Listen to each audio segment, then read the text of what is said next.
ओम गण गणपतये नमः. हर हर महादेव. संपूर्ण भारतातील प्रिय नागरिक बंधू भगिनींना श्रीयुत गणेश लक्ष्मी अशोक सांडगे यांचा नमस्कार. प्रिय बंधू भगिनींनो, शेअर बाजार गणेशवाणी चॅनलद्वारा सर्व बंधू भगिनींना गुंतवणूक साक्षर करण्याचा माझा हेतू आहे. तरी ज्या बंधू भगिनींना शेअर बाजार गुंतवणुकीतून श्रीमंत होण्याची मनापासून इच्छा आहे, शेअर बाजार गुंतवणुकीचे ज्ञान मोफत हवे आहे, अशा बंधू भगिनींनी अजूनही आपले चॅनल सबस्क्राईब केलेले नसल्यास लगेच करून बेल आयकॉन म्हणजेच घंटीचे बटन दाबावे ही विनंती. प्रिय बंधू भगिनींनो, आपल्या संपूर्ण शेअर बाजारात सुमारे 5,500 कंपन्या आहेत. परंतु 5,500 कंपन्यातून योग्य कंपनी निवडणे अत्यंत गरजेचे असते. तेव्हाच आपल्या गुंतवणुकीचे रूपांतरण नफ्यात होते. परंतु मित्रांनो, 5,500 कंपन्यांपैकी योग्य कंपनी निवडण्यासाठी प्रॉपरली त्या कंपन्यांचा अभ्यास करावा लागतो. म्हणजे काय, तर समजा आपल्याला कोणीतरी सांगितलं ह्या कंपनीचा शेअर्स घे, तर त्या व्यक्तीनं सांगितलं आहे म्हणून तो शेअर्स घ्यायचा नसतो. तर प्रॉपरली त्या कंपनीचा अभ्यास करणे गरजेचे असते. परंतु तो अभ्यास करण्यासाठी आपल्या प्रत्येक बंधू भगिनींना वेळ मिळेलच असे नाही. तर ही गरज ओळखूनच मी आपल्या संपूर्ण शेअर बाजारातील मार्केट कॅपिटलनुसार बलाढ्य असणाऱ्या, तसेच आपले बंधू भगिनी ज्या कंपनीचे नाव कमेंट करतील अशा कंपन्यांच्या अभ्यासाचे मी क्रमशः व्हिडिओ बनवत आहे. तर त्या व्हिडिओत काय असतं, त्या व्हिडिओत त्या कंपनीच्या अभ्यासाचे 6 मुद्दे असतात व त्या 6 मुद्द्यांवरून ती कंपनी गुंतवणुकीसाठी योग्य आहे, अयोग्य आहे की उत्तम आहे असा निष्कर्ष असतो. तर मित्रांनो, मी परवा गुजरात मिनरल्स ह्या कंपनीच्या अभ्यासाचा व्हिडिओ बनवला होता. तर त्यात मी एक आवाहन केलं होतं की तुम्हाला कोणत्या कंपनीच्या अभ्यासाचा व्हिडिओ हवा असेल तर त्या कंपनीचे नाव कमेंट करा, मी त्या कंपनीच्या अभ्यासाचा सुद्धा व्हिडिओ बनवीन. त्यानुसार एका बंधूंनी टाटा स्टील ह्या कंपनीचे नाव कमेंट केले. त्याबद्दल त्या बंधूंचे अभिनंदन व आभार.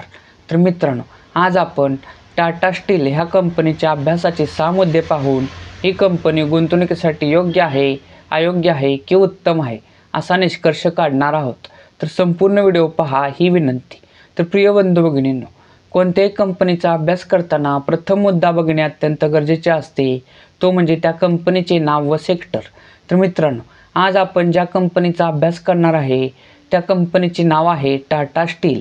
आणि Tata steel he company iron and still ह्या सेक्टरमधील आहे. मित्रांनो, टाटा स्टील ह्या कंपनीसारखेच काम करणाऱ्या इतर स्पर्धक कंपन्या जर बघितल्या तर त्या आहेत JSW steel, Hindalco, Jindal steel, Lloyds metal, NMDC, SAIL, APL Apollo, कायोसेल, श्याम मेटॅलिक. मित्रांनो, टाटा स्टील ह्या कंपनीसारखेच काम करणाऱ्या ह्या स्पर्धक कंपन्या आहेत. आणि ह्यापैकी मी JSW स्टील ह्या कंपनीच्या अभ्यासाचा व्हिडिओ ऑलरेडी बनवलेला आहे. तो टाटा स्टील ह्या कंपनीच्या सेक्टरमधीलच आहे. तर मित्रांनो, तुम्ही अजून त्या कंपनीच्या अभ्यासाचा व्हिडिओ जर बघितला नसेल तर तो बघा. त्याची मी लिंक ह्या व्हिडिओच्या डिस्क्रिप्शन बॉक्समध्ये ठेवणार आहे. तर मित्रांनो, टाटा स्टील आणि JSW स्टील ह्या दोन्ही कंपन्यांच्या अभ्यासाची व्हिडिओ बघा.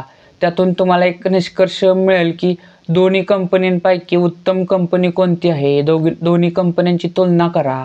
तर मित्रांनो, कोणत्याही कंपनीचा अभ्यास करताना दुसरा मुद्दा बघणे अत्यंत गरजेचे असते, तो म्हणजे त्या कंपनीच्या शेअरची करंट व्हॅल्यू. करंट व्हॅल्यू म्हणजे काय, तर चालू किंमत. मित्रांनो, चालू किंमत म्हणजे काय, तर आज दिनांक आहे 19 सप्टेंबर 2025 आणि आज टाटा स्टील ह्या कंपनीच्या एका शेअरची किंमत 171 रुपये 48 पैसे ह्या किमतीला क्लोज झालेली आहे. मित्रांनो, कोणत्याही कंपनीचा अभ्यास करताना तिसरा मुद्दा बघणे अत्यंत गरजेचे असते, तो म्हणजे त्या कंपनीच्या शेअरची 52 वीक हाय व 52 वीक लो किंमत. मित्रांनो, 52 वीक हाय 52 वीक लो म्हणजे काय, तर त्या कंपनीचा जो शेअर्स आहे तर तो 52 वीक म्हणजे सुमारे 13 महिन्यात त्याची जास्तीत जास्त किती किंमत झालेली, तो म्हणजे 52 वीक हाय असतो. व कमीत कमी किती किंमत झाली होती तो म्हणजे 52 वीक लो असतो. तर मित्रांनो, टाटा स्टील ह्या कंपनीच्या शेअरचा 52 वीक हाय किंमत आहे 172 रुपये 90 पैसे व 52 वीक लो किंमत आहे 122 रुपये 66 पैसे. मित्रांनो, किमतीच्या बाबतीत असेच 2 वर्ष मागे गेल्यास टाटा स्टील ह्या कंपनीचा शेअर्स 2 वर्षातील कमीत कमी किंमत म्हणजे 114 रुपयाला मिळत होता. मित्रांनो, किमतीच्या बाबतीत असेच 5 वर्ष मागे गेल्यास टाटा स्टील हे कंपनीचा शेअर्स 5 वर्षातील कमीत कमी किंमत 34 रुपयाला मिळत होता. मित्रांनो, असेच 10 वर्ष मागे गेल्यास टाटा स्टील ह्या कंपनीचा एक शेअर्स 10 वर्षातील कमीत कमी किंमत म्हणजे 19 रुपयाला मिळत होता. मित्रांनो, कोणत्याही कंपनीचा अभ्यास करताना चौथा मुद्दा बघणे अत्यंत गरजेचे असते, तो म्हणजे त्या कंपनीचे मार्केट कॅपिटल. मार्केट कॅपिटल म्हणजे काय, तर बाजार भांडवल. मित्रांनो, बाजार भांडवल म्हणजे काय, तर त्या कंपनीचे जे बाजारात शेअर्स आहेत तर ते सर्वच्या सर्व शेअर्स आत्ता करंट व्हॅल्यूला जर विकले तर ती किंमत किती होईल, तिला त्या कंपनीचे मार्केट कॅपिटल असे म्हणतात. तर मित्रांनो, टाटा स्टील ह्या कंपनीचे मार्केट कॅपिटल आहे 2,14,067 करोड रुपये. मित्रांनो, कोणत्याही कंपनीचा अभ्यास करताना 5वा मुद्दा बघणे अत्यंत गरजेचे असते, तो म्हणजे त्या कंपनीचा मागील 5 वर्षाचा नफा किंवा मागील 5 वर्षाचा तोटा. म्हणजे त्या कंपनीला मागील 5 वर्षात नफा झालेला की तोटा झालेला हे पाहणे. तर मित्रांनो, टाटा स्टील ह्या कंपनीला 2025 साली 2,982.97 करोड रुपयाचा नेट प्रॉफिट झालेला आहे. 2024 साली 4,851 करोड रुपयाचा नेट प्रॉफिट नाही तर तोटा झाला होता. 2024 साली ह्या कंपनीला 4,851 करोड रुपयाचा तोटा झाला होता.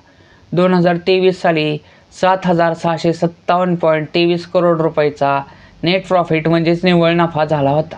2022 साली 41,100 करोड रुपयाचा नेट प्रॉफिट झाला होता. 2021 साली 7,862.45 करोड रुपयाचा नेट प्रॉफिट झाला होता. मित्रांनो, कोणत्याही कंपनीचा अभ्यास करताना 6वा मुद्दा बघणे अत्यंत गरजेचे असते, तो म्हणजे त्या कंपनीचं shares holding pattern. Share holding pattern म्हणजे काय, तर त्या कंपनीचे जे बाजारात शेअर्स आहेत ते ऑलरेडी कोणत्या कोणत्या घटकाकडे किती किती टक्के आहेत हे पाहणे. म्हणजे थोडक्यात काय, तर त्या कंपनीचे कोणते कोणते घटक किती किती टक्के मालक आहेत हे पाहणे. तर मित्रांनो, टाटा स्टील ह्या कंपनीचं शेअर होल्डिंग पॅटर्न जर बघितलं तर त्याच्यातील सर्वात मोठा गुंतवणूकदार घटक आहे प्रोमोटर. प्रोमोटर म्हणजेच प्रवर्तक, थोडक्यात त्या कंपनीचे मालक. तर त्यांचा हिस्सा टाटा स्टील ह्या कंपनीत 33.19% आहे. पुढचा मोठा गुंतवणूकदार घटक आहे DII, जे डोमेस्टिक इन्स्टिट्यूशनल इन्व्हेस्टर म्हणजेच घरेलू गुंतवणूकदार संस्था, आणि त्यांचा हिस्सा टाटा स्टील ह्या कंपनीत 28.26% आहे. तर DIIमध्ये कोण कोण येतं, त्यामध्ये मोठमोठ्या बँका, इन्शुरन्स संस्था, म्युच्युअल फंड संस्था यांचा सहभाग असतो आणि त्यांनी टाटा स्टील ह्या कंपनीचे 28.26% शेअर्स घेतलेले आहेत. मित्रांनो, पुढचा मोठा गुंतवणूकदार घटक आहे FII म्हणजेच फॉरेनर इन्स्टिट्यूशनल इन्व्हेस्टर म्हणजेच विदेशी गुंतवणूकदार संस्था. त्यांचा हिस्सा टाटा स्टील ह्या कंपनीत 17.72% आहे. तर मित्रांनो, आत्ताच आपण टाटा स्टील ह्या कंपनीच्या अभ्यासाचे 6 मुद्दे पाहिले. तर या 6 मुद्द्यांवरून निष्कर्ष काय निघतो? निष्कर्ष क्रमांक 1, टाटा स्टील ह्या कंपनीला 2021 साली 7,862 करोड रुपयाचा नेट प्रॉफिट झाला होता. तोच नेट प्रॉफिट दरवर्षी वाढला आहे. म्हणजे 2024 साली त्या कंपनीला तोटा झालेला आहे. 2023 साली 7,657 करोड रुपयाचा नेट प्रॉफिट झाला आहे. तोच नेट प्रॉफिट 2025 साली 2,982.97 करोड रुपये झालेला आहे. म्हणजे या कंपनीला दरवर्षी नफा झालेला आहे. त्यामुळेच ह्या कंपनीचा शेअर्स जो 2 वर्षापूर्वी 114 रुपयाला मिळत होता, 5 वर्षापूर्वी 34 रुपयाला मिळत होता, 10 वर्षापूर्वी 19 रुपयाला मिळत होता, तोच टाटा स्टील ह्या कंपनीचा एक शेअर्स आत्ता करंट व्हॅल्यूला 171 रुपये 48 पैसे ह्या किमतीला मिळत आहे. म्हणजे थोडक्यात काय, तर टाटा स्टील ह्या कंपनी 2 वर्षापूर्वी 114 रुपये. मित्रांनो, लक्षात घ्या, कोणत्याही कंपनीचा कमीत कमी एक शेअर्स घेता येतो किंवा जास्तीत जास्त त्याच्या पटीत कितीही शेअर्स घेता येतात. परंतु आता आपण अभ्यासासाठी एकच शेअर जर धरला तर टाटा स्टील ह्या कंपनी 2 वर्षापूर्वी 114 रुपये गुंतवले असते, 5 वर्षापूर्वी 34 रुपये गुंतवले असते, 10 वर्षापूर्वी 19 रुपये गुंतवले असते, तर त्याचे आत्ता करंट व्हॅल्यूला 171 रुपये 48 पैसे झालेले आहेत. म्हणजेच काय, तर मित्रांनो बघा, टाटा स्टील ह्या कंपनीत 10 वर्षापूर्वी 19 रुपये गुंतवलेले होते, ते जे आत्ता 171 रुपये झालेले आहेत. म्हणजेच मित्रांनो, ह्या कंपनीनं भरपूर नेट प्रॉफिट दिलेला आहे.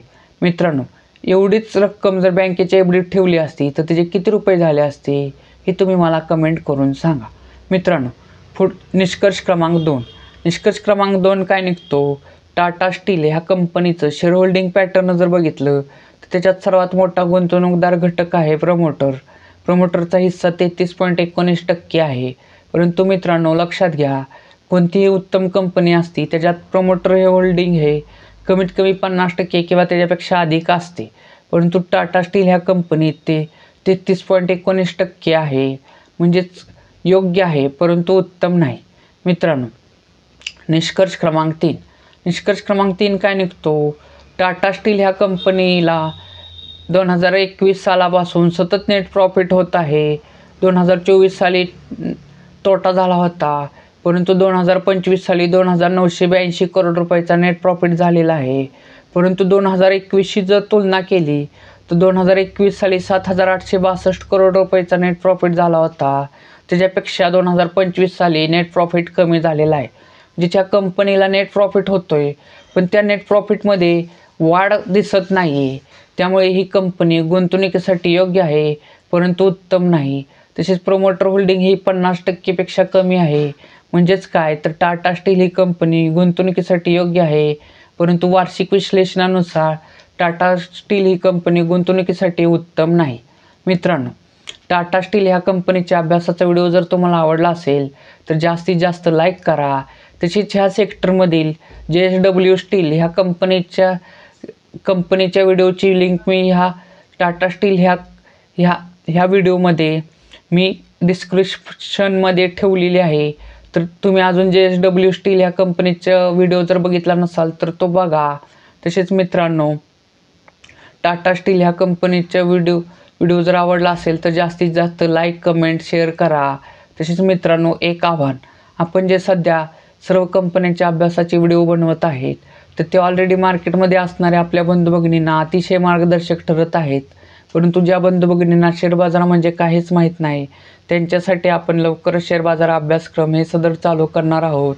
परंतु त्यासाठी आपली सबस्क्रायबरची संख्या वाढणे अत्यंत गरजेचे आहे. तर तुम्ही अजूनही सबस्क्राईब चॅनल केलेले नसेल तर लगेच करा. तसेच आपल्या जास्तीत जास्त बंधू भगिनींना आपले चॅनल सबस्क्राईब करण्यास सांगा ही विनंती. आपल्या चॅनलचे सबस्क्रायबर वाढवा ही विनंती. भारत माता की जय.